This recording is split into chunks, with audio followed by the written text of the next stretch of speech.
Hi, Craig. Testing audio. Thanks. I can hear you. Can you hear me? Yes. All right. Thanks. Sorry, I'm a disaster this morning. In addition to all my stuff last week, I'm coming down with a cold and Oh, clearly no. feel like I have glue in my head. So, No, you're fine. We should be good. I have the joint slide deck on my screen and I just tested it, so we should be good. okay, thanks. If I have to, I could switch it and run it from mine, but I'd be better off if I didn't. Yeah, we should be good. I just tested it. Okay, is my camera not working? What's going on here? I don't see your camera on though. Why is it not? Um, that's weird. Um, If you're on the laptop, there might be a little slide switch, like a little tab that switches it left and right. Mine does that, so I'm not too sure. never seen that before. I've never had trouble with this. Is it in the Zoom? Let me see if I can. No, like if it's on if you have your Let laptop open, me take that off. it's like a little notch that it looks like if you just, I don't know how to explain it. I don't know why. Video settings. It's a notch on my computer itself. No, I see a screen. Like I can see you trying to sh I'm pretty sure it's that little notch, like where your webcam is at the top, there's a little latch if you do left and right. I don't have that on mine. No? Let me see if I can go to a different camera or something. Video settings. I Um, see you moving. I see you like your hand, like it's green for me. But let me try one other thing. Um,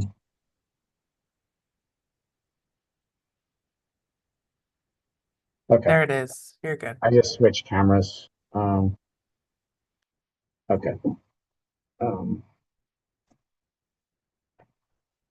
okay, that'll work. Sorry, I don't know Perfect. what was going on. It's Okay, okay. nothing's really going right today. So, We'll get through it. okay. And then I was worried that I didn't have all my board members. Um, I know. I saw that.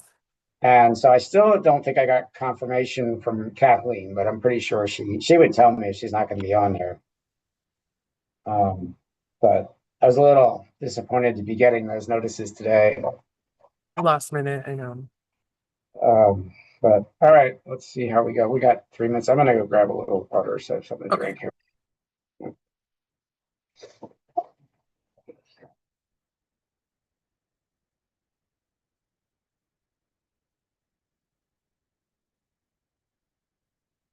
Desiree, do you have the slide deck for the IGA on your guys' side?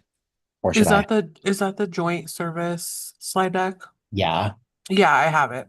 Okay, perfect. Just want to double check and make sure. Nope. You're Okay. good. Thank you. Hmm.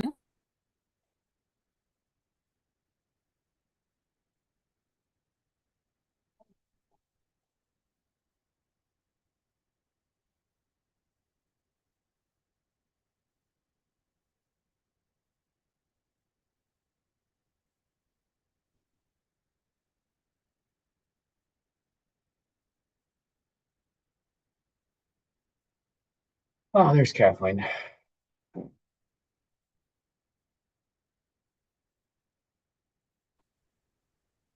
Hi, I'm here. Thank you. I was worried I wasn't gonna have a quorum today, so you were the. I've heard from all the other five, so we have a quorum. Okay, great.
Good afternoon, everyone. I think we still are waiting for a few more folks. I'll leave it to Craig to tell me when we're ready to go.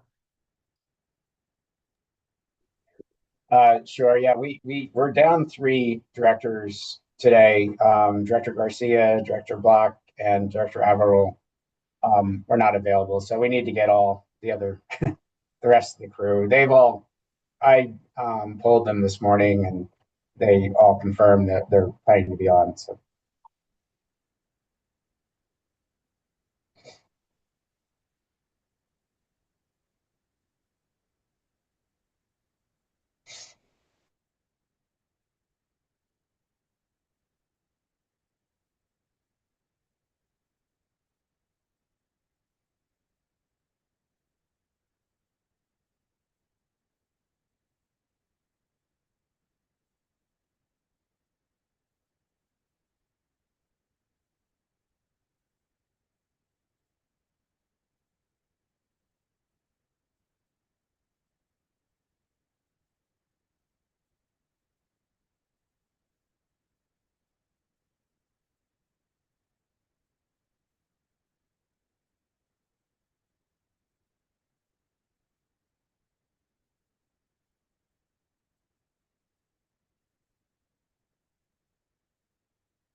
Okay, Director Jones. So we have yourself, Director Chafee, Director Coffin, Director Fromer, Director Blinn, Director Blocky, all.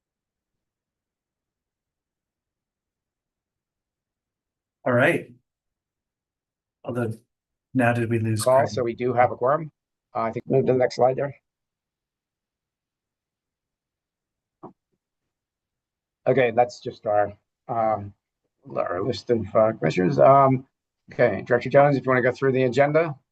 And actually, let me make a comment before we start. Well, 2. One is I've got a cold that's been coming on all morning, so I'm kind of worse for wear. So if I am not my normal ebullient, loquacious stuff, I apologize. I think partly tied to that, it was a little bit of a mess this morning trying to clear up some of the packet that was out. So again, I apologize if there was confusion. But we did end up deciding to table the discussion about the fall electric vehicle capital call, and we're going to do that at the next meeting. So we'll revise the agenda accordingly. I believe we rectified everything on the website as well, but we'll make sure that's cleaned up. Director Jones. Great, thanks so much. Any questions on the agenda? If no, can I hear a motion to approve the agenda before we dive in?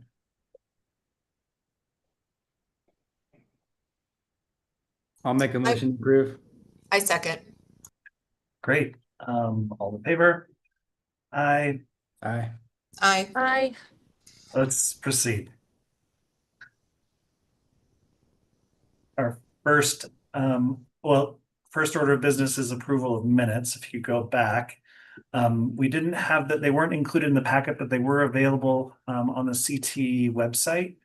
Did folks have a chance to review the minutes from our May meeting? Any comments, corrections?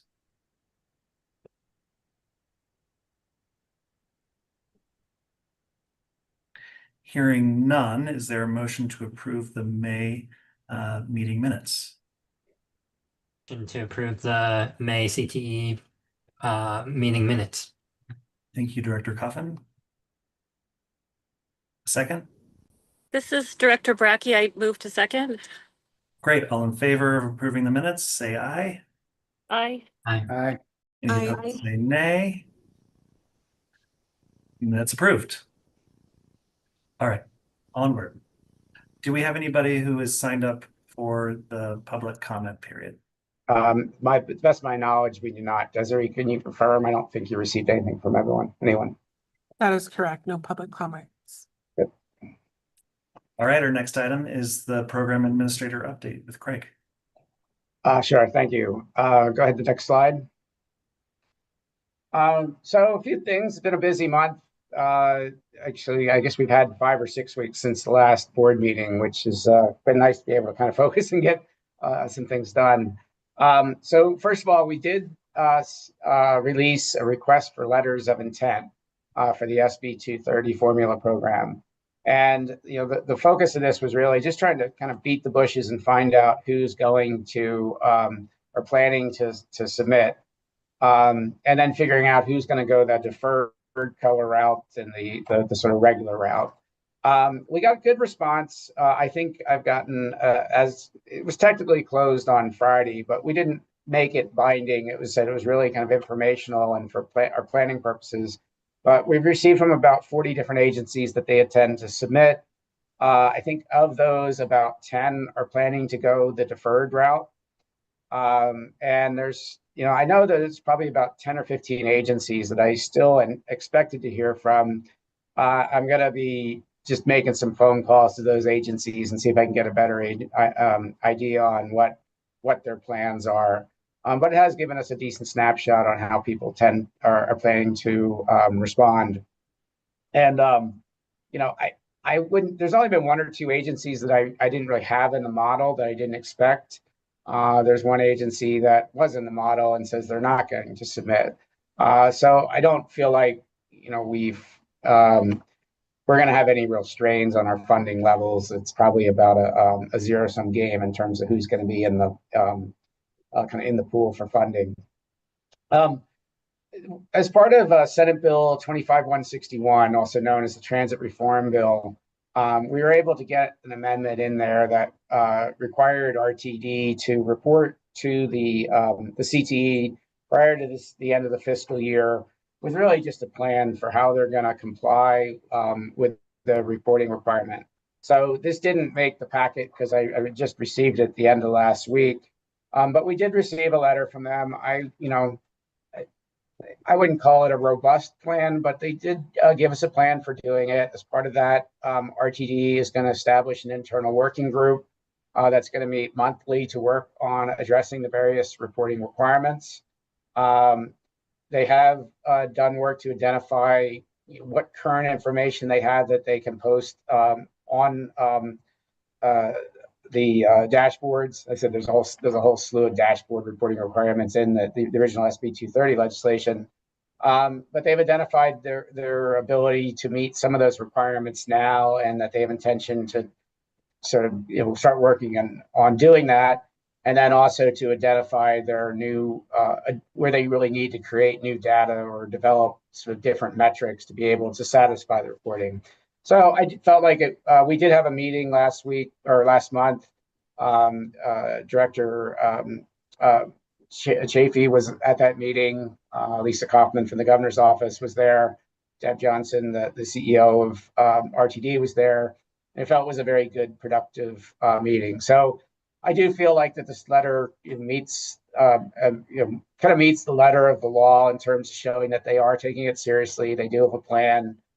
The one request I've made is that myself, and perhaps if we'd like to have a board member engaged in this, I think that might be helpful too.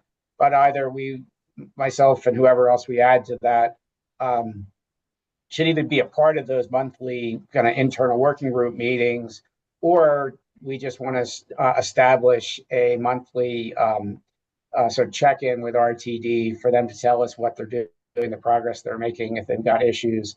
But I responded to Michael Davies,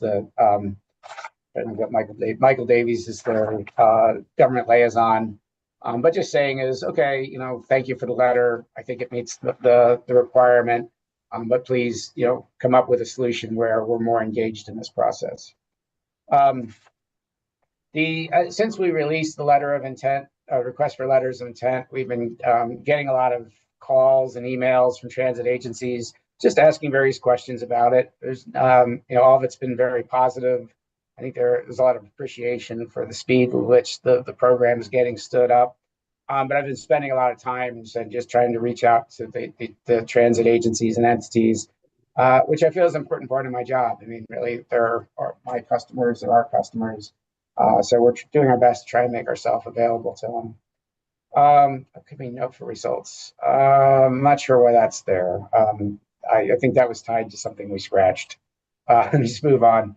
In terms of our dashboard, not a whole lot has changed. We're out there at about $15.5 million that we've awarded totally so far.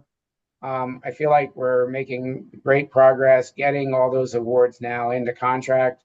And I was going to turn it over to Shilpa if she could just talk a little bit more in detail on where we are status wise on getting the grant awards, the grants that we've awarded to contract. Shilpa, are you able to put up, speak to your next slide? Sure. And Desiree, if you could go to the next slide. Hello, good afternoon, everyone. This is showing the snapshot of our grant award processes. As you can see, we have made strong headway across all the key milestones. One project is still pending. I think that subrecipient is waiting for another grant application decision, and based on that, we will finalize the scope for that. In parallel, DTR is working on a template for the facility project, and once we finalize the template, we will proceed that project.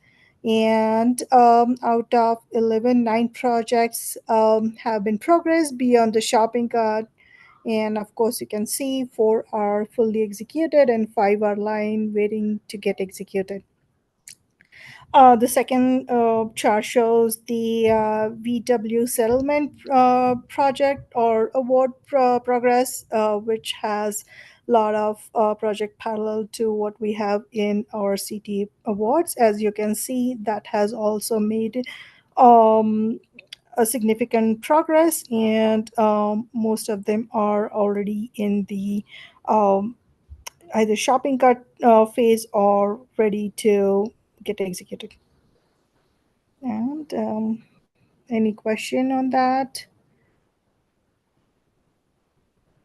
No, very good. I know I've been signing a bunch of final grant awards, so it feels good that we're getting these things under contract, and hopefully we can, start getting some real projects on the ground going, and can soon start showing, not just money being spent, but actual outcomes from the program. So I think we're all looking forward to that.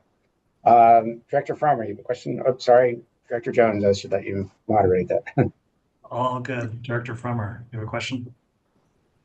Yeah. Thanks for this overview. I guess my question is, like, if you had to guess, when will the first CTE funded electric bus be on the road in Colorado so I can take a photo with it? Shilpa, I don't know if you know, if not, perhaps Michael King has an idea.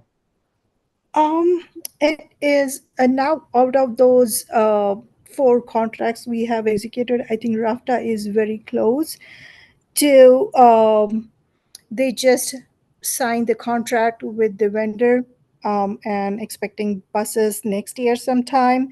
And the contract expiration date is 2027. June 2027, but I'm hoping that we will have a lot of progress made before that. So we will start seeing those buses sometime next year fall, 2026 fall.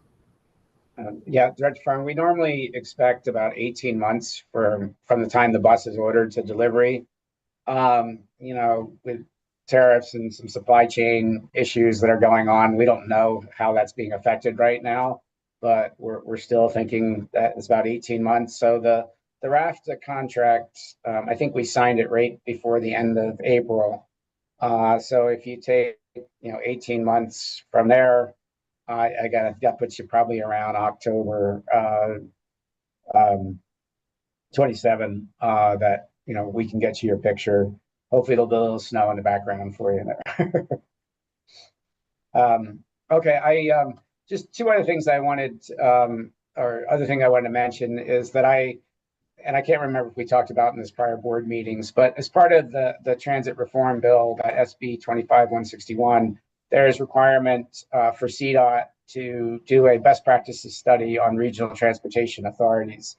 And I think we need to report to the the legislature about it by the end of March 26. Given that we're trying to stand up a program related that's partially going to be very focused on supporting regional transportation authorities, I kind of volunteered to lead that study. So that should actually dovetail well with us trying to stand up that discretionary grant program. But we've identified a vendor who we think has done a lot of work on RTAs around Colorado, and they've got a team that's done stuff around the country. And we're just kind of waiting for FHWA has to approve some planning funding for it, and we'll be able to get that under contract and going. But it's another thing that we've kind of got going right now with the CTE. I think that wraps up the my program administrator comments. All right, any other questions for Craig? Hearing none, our next item is the opportunity for any directors to bring up topics that are not on the agenda that you'd like for us to either discuss at a future meeting or brief discuss now.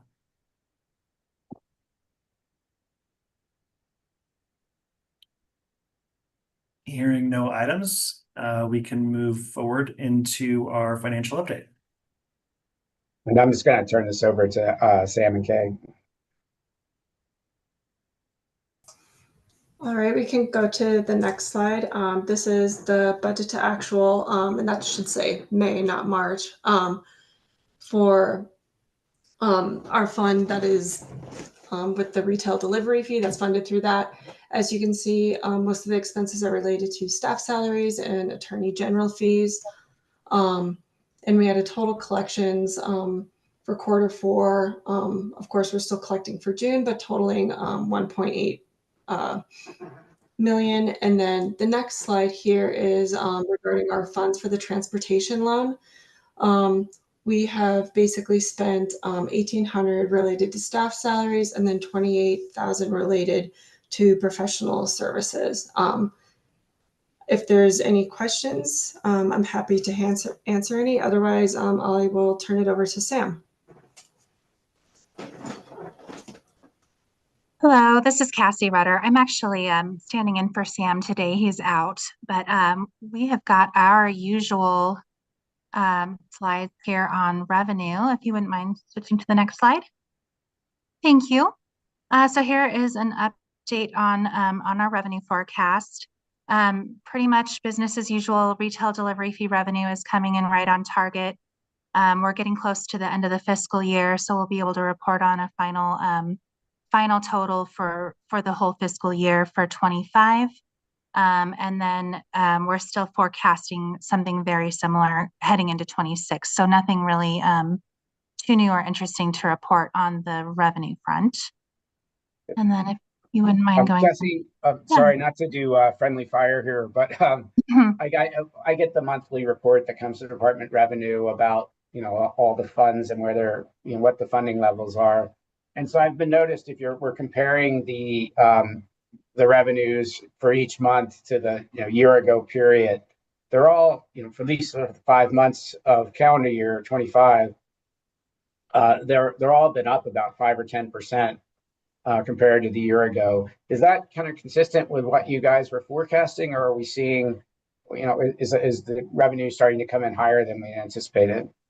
Yeah, I think it depends on which forecast you're comparing. Overall, the revenue is up. I think our forecasts have been trending upwards for retail delivery fee revenue, and it continues to come in strong overall. So I think each quarter when we produce a new forecast, it has generally been trending upwards.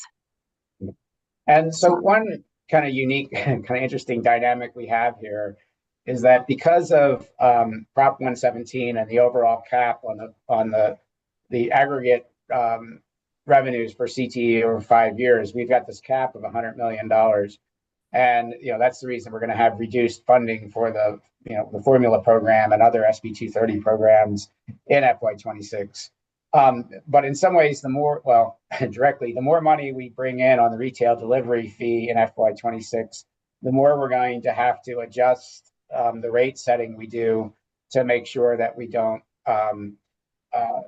go over that cap. So in some ways, it's kind of a zero-sum gain. If we're doing better than expected on retail delivery fees, we're going to have to collect less for the oil and gas fees. I've got a meeting tomorrow with Ryan, does the forecast, and I think Cassie, you're on there to discuss that. I don't think it's going to be a major challenge. Like, if it moves, rather than having 38 million available for the formula program, perhaps we have only 37. When you spread that over all the agencies, it's not really going to move the meter much.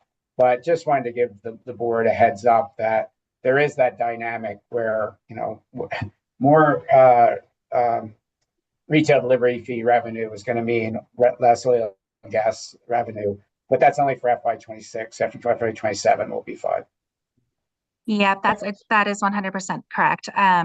Yeah, we will have to definitely be very, really diligent monitoring that revenue in fiscal year 26, making sure that we stay under that 100 million. So yes, agreed. Any additional revenue and retail delivery fee does reduce what we can collect for the oil and gas reduction fee. Yep. And then here is the cash fund status slide. So cash fund balance as of June 17th, we've got just over 30 million, 30.3 million. So spending authority still 18.1 million for fiscal year 25. And then we'll be heading into the new fiscal year starting July 1. So we'll go ahead and update that to reflect spending authority for the CTE cash fund, but then we can update this slide and start adding this detail for the new cash funds that'll start collecting revenue in 26 as well. And that's it for me, unless there are any questions. Any questions from directors? Hearing none, I think we can now move into the Joint Service Rail Intergovernmental IGA. Okay, and I think we've got a different slide deck that Desiree needs to switch over to. Okay, and Chairman Jones, if I could, I was going to go ahead and introduce Diane Barrett with the Joint Service, who's going to give us a presentation. And then, the point of this is, and we've been talking a lot about this, is our aim here today is to for the board to consider and hopefully approve a resolution that would enable Director Jones to sign the intergovernmental agreement. Diane, if you'd like to take it away. Yeah, I'll take it away, but you have a much better presenter than I, and you've heard me before. So Brandon Schaefer is the third member of our team, Lisa Kaufman and Brandon and myself. And Brandon is going to run you through these slides, which are a little bit different than the ones you saw from me, but very similar, and then gives you a few updates on the IGA itself. Take it away, Brandon. Thank you, Diane, for the intro. Thank you to Craig and Chair Jones for having us. We'll just go through the IGA where we are at today and what we're adopting, and then we can take any Q&A as well afterwards. Joint service background. So last year was a momentous legislative session for transit funding across the state. And one of those bills, Senate Bill 24-184, was signed into law in May, this time frame, almost last year, which was a new $3 a day rental car fee that will be administered through CTIO for multimodal projects across the state, which is really exciting. The bill also brought together RTD, the Front Range Passenger Rail District, CDOT, CTIO, and CTE to really work together and collaborate on how they could use their joint authorities and funding streams to really deliver a starter service between Denver and Fort Collins. Senate Bill 184 also allowed the entities of joint service to examine different legal structures to how they would like to work together. There was an IGA that was presented as one pathway, a new Colorado Rail Authority, which does have some merit, but the bill last year didn't give us the funds or the authority to really go and explore that at the time, or creating a new legal entity. Once the principals had all met from all of the agencies, they had just decided that an IGA was the easiest option to move forward with and began drafting that. And that is what has led us to June for this adoption and to the IGA that you all have in your board packets and has been worked really hard over for the past few months. We can go to the next slide.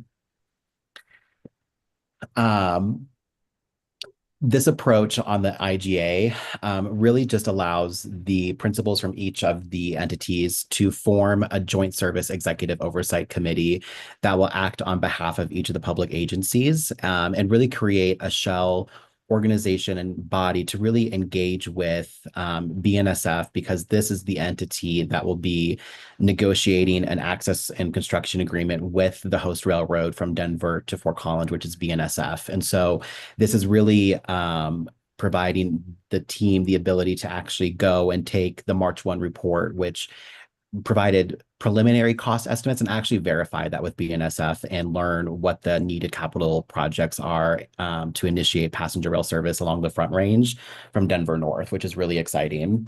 Again, this also just allows collaboration amongst all of these entities. There are multiple authorities from each of them to really initiate passenger rail. And so RTD has Northwest Peak, Northwest Rail, Front Range Passenger Rail has the entire corridor from Fort Collins all the way to Pueblo. And really this brings together everyone who's charged with delivering passenger rail into one group to really just be a more efficient body in delivering this service on a faster, expeditious timeline. We can go to the next slide.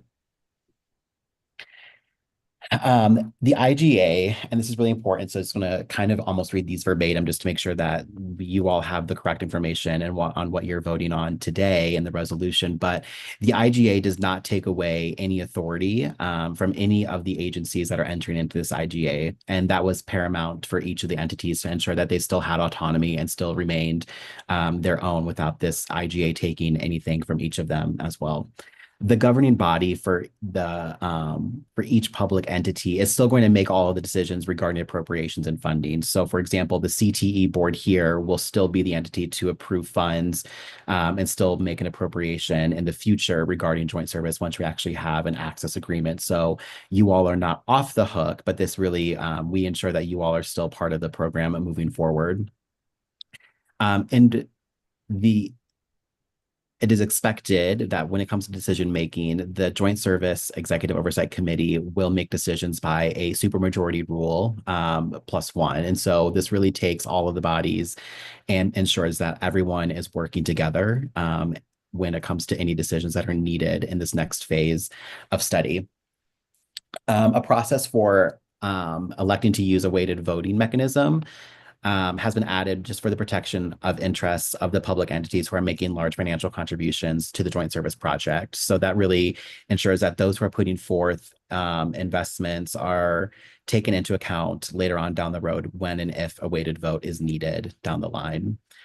The Joint Service Executive Oversight Committee will also steer the negotiations with BNSF. And then once that has been completed, solicit an operator for passenger rail service from Denver to Fort Collins, which is a really exciting and momentous decision that will come down the pike. We're anticipating later next year.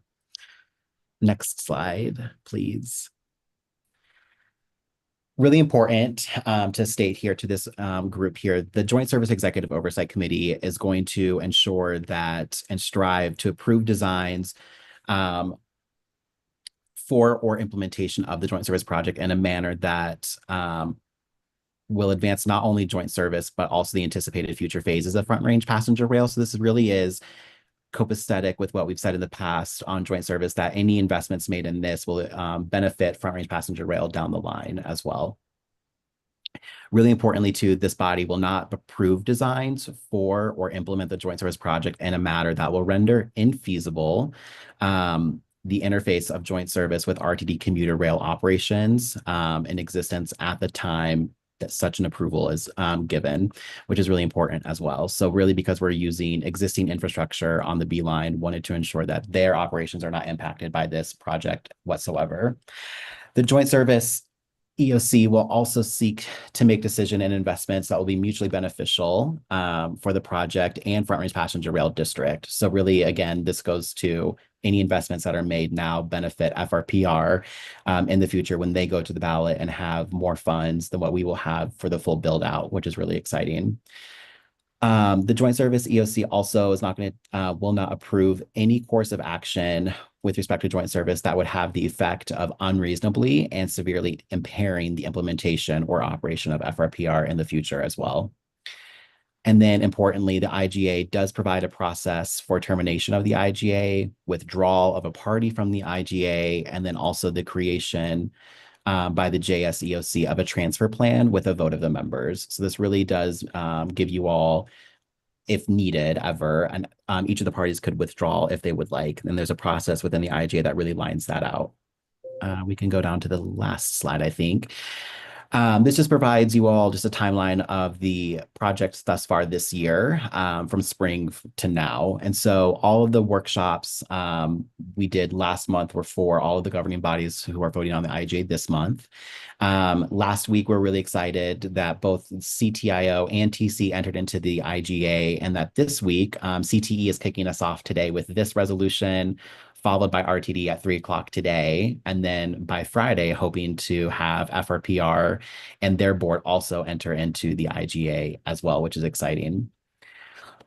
In August of this year, it's anticipated from August all the way through January that the Joint Service EOC is going to negotiate an access agreement with BNSF. And so that process will kick off formally later on this summer once all the parties have entered into the IGA and we structure the negotiating teams. And then winter of next year, once we actually have a verified capital list and project list, we can actually update the financials behind the project and present you all in a financial plan based on the access agreement and adopt that. And then next year in the summertime, spring, summer, is to begin conducting a procurement for the rolling stock and operator of Joint Service. And then also execute a construction agreement with BNSF on any of the needed infrastructure that we need from Denver to Fort Collins to initiate passenger rail starting in 2029, which is really, really fast. Next year is going to be a pivotal year in getting procurement off the ground for this project, and we're learning from Mountain Rail this year. With that, this is the presentation, so I'll stop talking and turn it over to Chair Jones and Craig for any questions from the board here. Thanks so much, Brandon. Directors, are there any questions?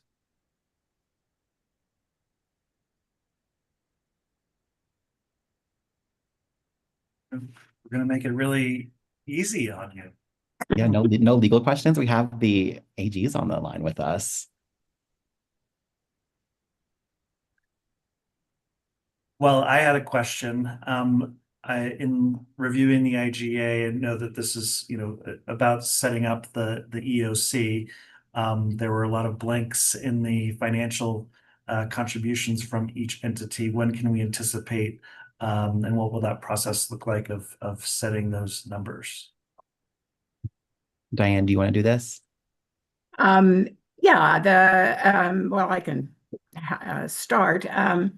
The negotiations with BNSF will be extremely critical to learning what the costs actually are.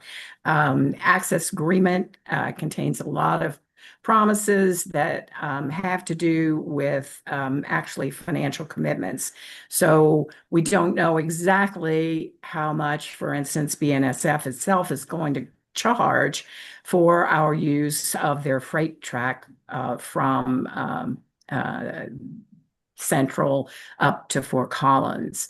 And once the negotiations have started and been completed, we'll have a much better idea of what those costs are.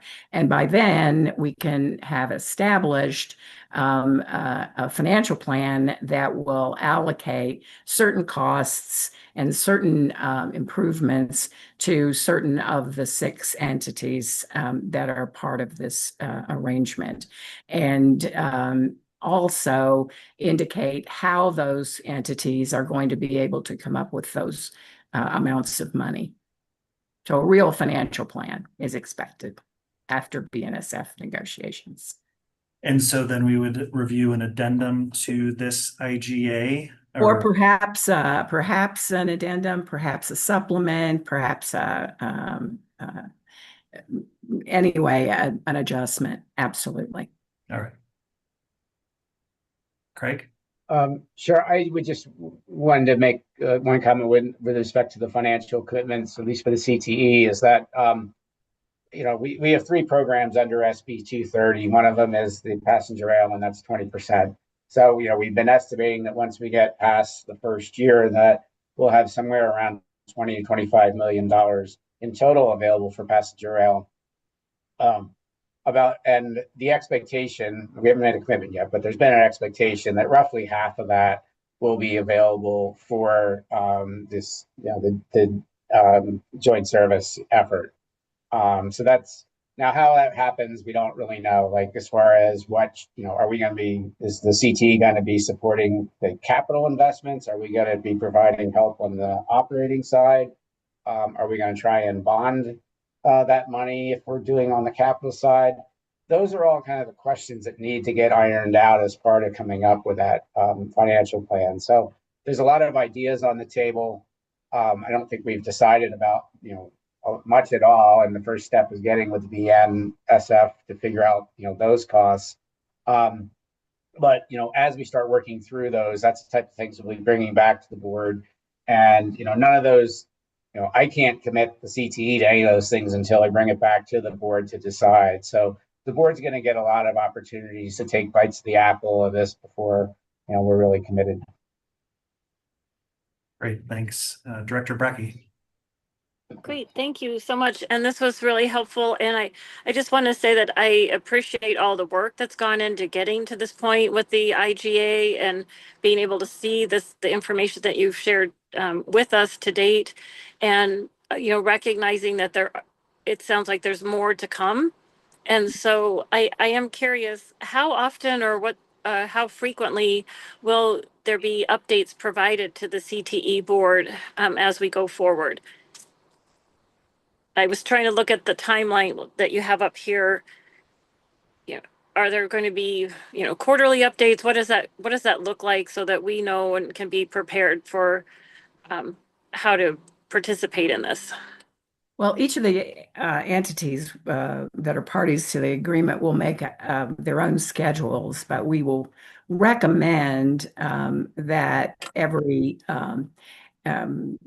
probably every month you should get reminded that we're out here working, and maybe a quarterly update, but it will be up to Craig and Chris to decide what's best for your cadences as to meetings. Okay, thanks. Director Jones, if I could, I guess I haven't really thought a ton about how much time we'll be committing, or I'll be asking the CTA board to commit to this. My sense is that every meeting, and I don't know if we're going to have to continue with monthly meetings once we've got the formula program stood up. That's something we'll have to see. But what I would anticipate is that at a minimum, every meeting, I'll provide some level of update in my administrator's comments. And then I think when we have a better idea of milestones for getting to first the financial plan and then beyond, I think as part of that, we'll be able to identify a cadence of updates. And I don't know how fast it's going to be moving. It could be that reporting out on it every month gets pretty boring. So I feel like that's kind of part of the process that'll come out once we've had those negotiations with the BNSF.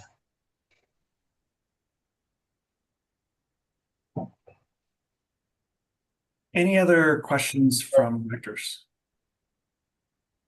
I can also add a little bit more to Bracky's question too, is that when we did the Mountain Rail Access Agreement with Union Pacific, granted this was one host railroad and we're going to negotiate with the other one shortly, but they allowed us to provide periodic updates throughout that access agreement to a very limited number of people along the Mountain Rail corridors, like 1 or 2 individuals per county.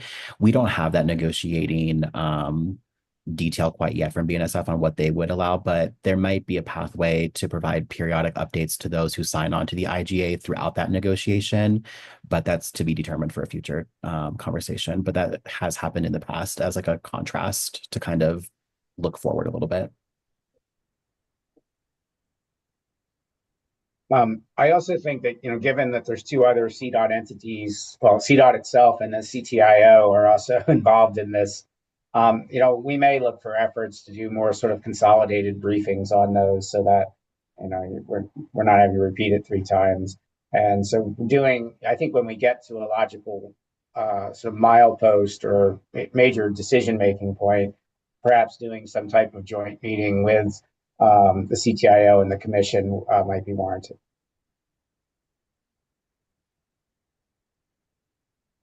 Great. Any other questions?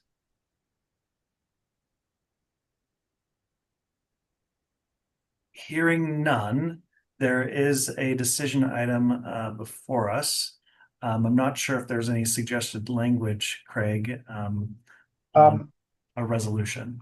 Sure. So, you know, the CTA board typically doesn't really operate by resolution. I think we're too cool for that. We just kind of go free and easy. But given the magnitude of this, you know, the importance of this effort, and two, since Herman Stockinger and the AG's office were nice enough to draft us the resolution, we have a formal one. And by our bylaws, it's actually up to the board chair is the one who's officially designated to sign those kind of contracts and commitments. So we've drafted a resolution. It would be CTE 001, resolution 001. That was in the packet for folks to consider. I'm happy to read that if you want, or if you don't really need to, perhaps a little easier on my voice. But essentially the resolution gives the board's approval of Chairman Jones to sign it. So I said, happy to read that in detail if you like, but that's really kind of the gist of it. There's a bunch of whereases where we talk about what the CT is and what the joint service is and what we're trying to get to. And then the therefore be resolved is that Chairman Jones could sign it on behalf of the CTE. I think the motion or whatever would be simply to approve CTE resolution 001 though. So however you'd like me to go on that, Chairman. Thank you. I appreciate the abridged version of the resolution. And if we don't have to read it all out, I'm happy with that, but I will leave it to my other directors to make a motion. This is Director Brackey. I would like to make the motion for the CTE board to approve resolution CTE 001 to support Chair Jones to sign the joint service IGA. If that wording is okay. Thank you, Director Brackey. I heard a second from Director Frommer. Yeah. Any discussion before we vote? I just want to reiterate the many thanks to all the work that's been going into this IGA, and appreciate all the information that's been provided at the previous meeting and workshop. Looking forward to seeing this work move forward. So with that, all in favor of the motion, say aye. Aye. Aye. Aye. Any opposed, say nay. Hearing none, the motion passes unanimously. Thanks, everybody. Thank you. It's very exciting for us. Thank you. All right. Next item, SB 230 implementation discussion. Thank you. Well, that last part went a lot quicker. I wasn't sure if that was going to take 15 minutes or all of the time. So it's always that challenge of, you know, how do you budget time on these agendas for things that you could take a while or could not. But as my board always seems to do here, we made short shrift of that. So thank you very much for the support. Really, just the last item on here as a decision is this issue of local match for the formula program. We've had discussions over the last, really going back to January, about, you know, the concept of requiring a local match. You know, I think there's strong feeling both from staff, from the board, and even from many of the transit agencies that I spoke to, that, yeah, a local match is a good thing. It gets some local, puts kind of local skin in the game. think that helps to ensure that good quality projects and initiatives move forward. So, helps push against maybe the temptation to use the money on some things that don't have as much merit. And secondly, I think a big, goal of the overall SB 230 program is not just to put state funding into transit around, in all these different communities around the state, but, also to try and create some incentive for leveraging that funds by getting, locals to put in money and really increase just the aggregate investment in transit in the state. I think as part of talking both the board and to the transit agency, though, there's also some agencies that are going to really struggle to make that match. In particular, in the first year or two, I think it's pretty aggressive to think we can just snap our fingers and have agencies suddenly, be able to pony up a sort of new money into the program, and that they might need a year or two to get there. So as such, that we need to be flexible and provide a mechanism for offering agencies relief on the match. When I was putting together the requests for letters of intent, I was kind of anticipating that we were just going to go ahead and enable that process through that request, and agencies were going to request some relief. I think that we've kind of run into some issues with it. The AG's office expressed concern that we needed something a little tighter. So what I'd like to do is talk a little bit about the formal process that I think we can use, and then get the board's comments and thoughts on it. And really what I think I'm looking for is two things. One is approval of a policy or approach for how we're going to do it, recognizing that we've got a little bit of work to formalize it. And then secondly, granting me as the CTE director the authority to apply that policy. So the reason I'm asking for that is I think we're going to run into the situation when we put out the NOFA for the formula program, where agencies need to get board approval to be able to do that. And in order to go and get the approval from like a local board or commission, they're going to need to know what the local commitment is. So we've kind of got this, I don't want to create a bottleneck issue where agencies are waiting for us to take it to the board to get approval of a grant waiver before they can even submit, and then they're starting to run up on the deadline. The approach that I want to use is essentially the same approach that's used for the Multimodal Options Fund that's run by DTD or CDOT Planning Division.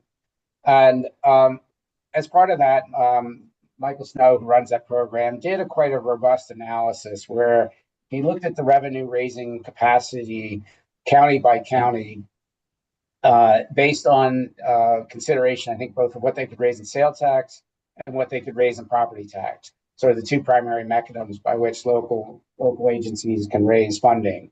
And based on that, they were able to come up with sort of handicapping of the different counties, and either granting them partial relief. So in our case, if it's 20% match, someone getting partial relief would get 10%, or full relief, where they would get, really had 0% match. I did an effort and overlaid those results with the agencies. Based on that, I think there'd be about 19 agencies that would be eligible for the partial relief, and 8 or 9 that would be eligible for full relief. And I also did a bit of a laugh test where you just looked at the agencies, you're like, this, if you know the area, does that make sense? So like we know that Pueblo, it's a challenge for them to raise new revenues based on this MMOF policy. They would have 0 match. So what I plan to do, or want approval to do, is essentially establish a policy that really adopts or uses that same methodology that's been used for the MMOF. We're not just going to automatically give it to agencies. They need to request it.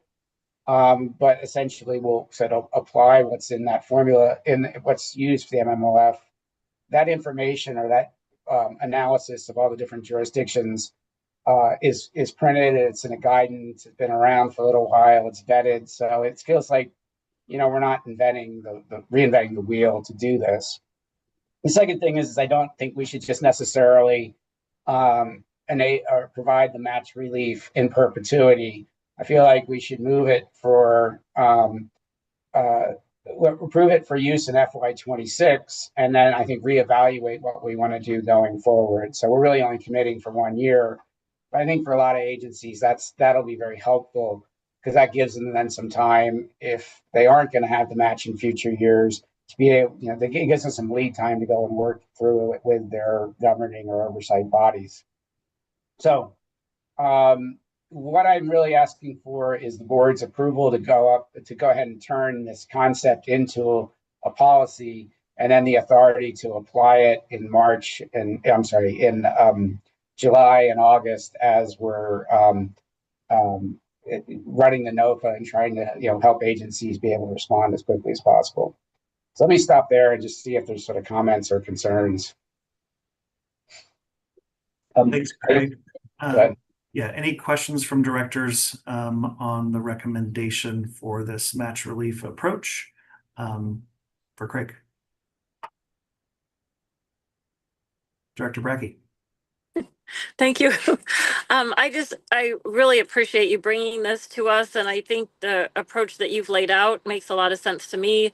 I feel like this is consistent with the conversation that we had as the CTE board previously, and I also like following the model of the MMOF program. I think that helps make it more straightforward for CDOT. Certainly, I think for us to be able to defend what decisions might be made and why. So there's consistency there, I think, is important. And then I also really support your recommendation that this be reconsidered on an annual basis. It's not just a blanket change in the local match requirement, but it would be something that local agencies would have the opportunity to request on an annual basis. I think that makes sense as well. So I just think the approach that you're laid out is a good way to go from my perspective. So thank you for all the work on this. I would note that we did have a meeting where Justin Curry, our AG's office representative, is on the call here, but we did do a call last Friday where we vetted this idea with him, and Justin, I'll let you speak for yourself, obviously, but he expressed comfort that this is something he think he could get behind. I have no comments.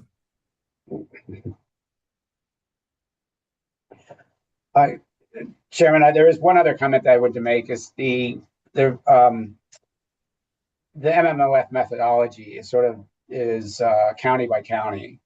There are some and so for any agencies that's just in one county, it's very simple to apply. There are a few agencies that cover multiple counties, and some of those counties are rated differently in terms of the match relief we get.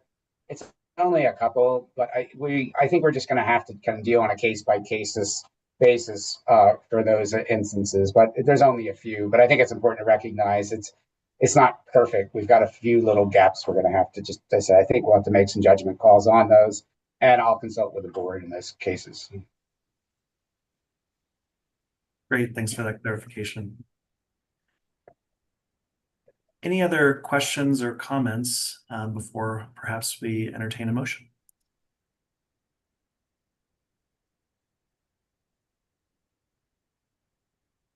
Hearing none, do I hear a motion to, let's see, how do we want to phrase this? I was wondering about that. To accept the staff recommendation regarding match relief consistent with the multimodal options fund. And I think essentially it's a motion to give me authority to implement those last two bullets.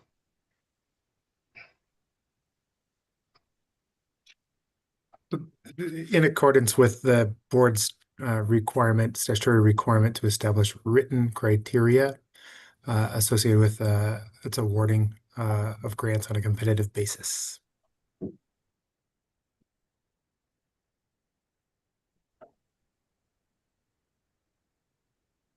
Did anybody get that?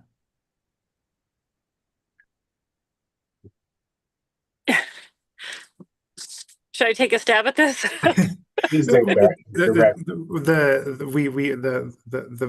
board, the enterprise is obligated by statute to award grants on a competitive basis based on written criteria. This is going to be part of that written criteria, if that helps. Perhaps the motion can just be the board motion to grant the CTE director authority to establish and apply the policies discussed related to local match relief. Can you work on that one?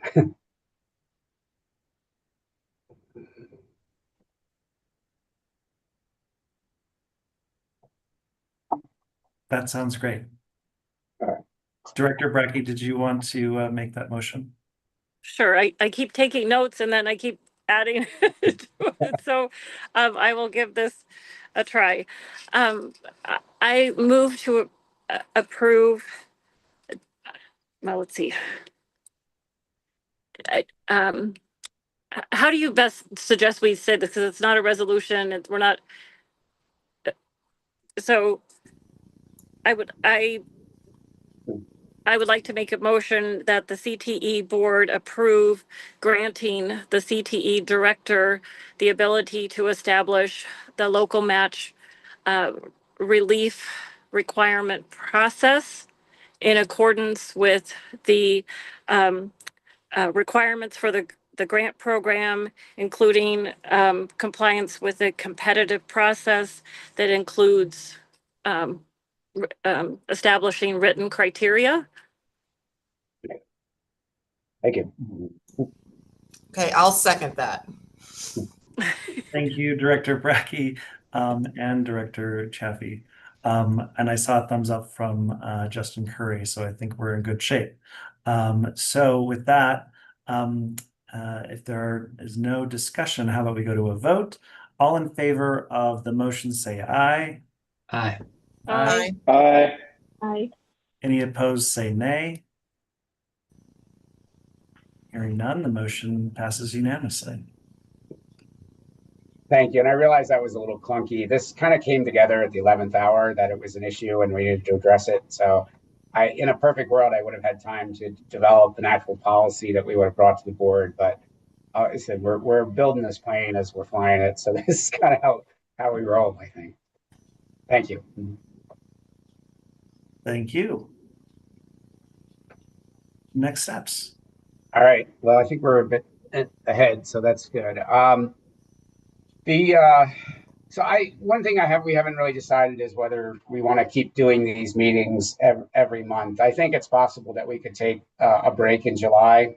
Director Jones or Chairman Jones, I was going to talk to you about that after this meeting and see, do we want to just wait till August and do a meeting?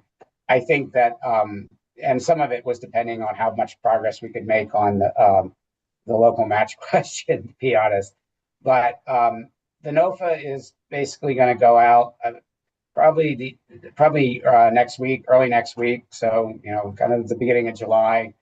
And I think we're going to be pretty busy all July, just working with transit agencies to help them respond. So I'm not sure there's going to be a ton to really report next meeting. So I said we'll decide, but maybe we'll push it off to August. I would also mention I worked with CDOT staff to do a kind of a major overhaul of the CTE website.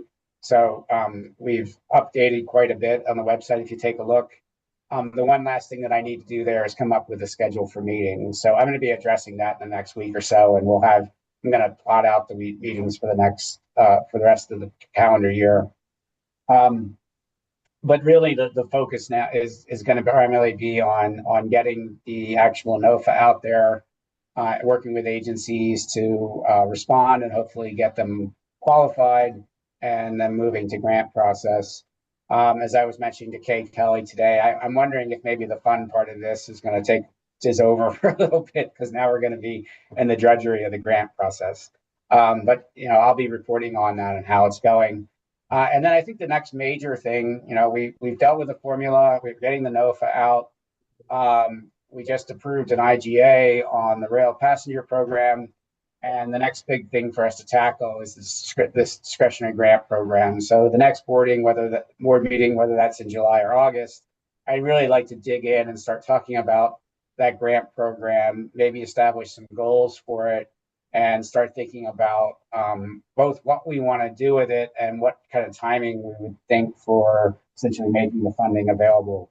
We'll have about $5.5 million for the program in FY26, and then $10 or $12 million going beyond that. So it's some real money that we can do some things with. But again, the focus of that is really going to be on either supporting initiatives for regions to develop RTAs or to help with innovative multimodal projects.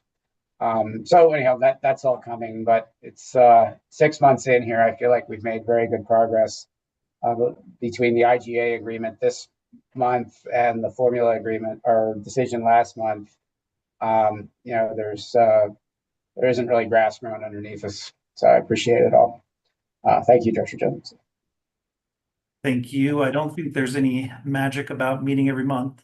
Unless there are any objections, I think that there's probably support for let's meet when it's most helpful to you. So we'll stay tuned on whether we need to meet in July, but it sounds like perhaps our next meeting will be August 26th. Very good. And I think that's all I got. So. All right. As long as there are no objections to a break in July, we can go ahead and adjourn the meeting. Thanks, everybody.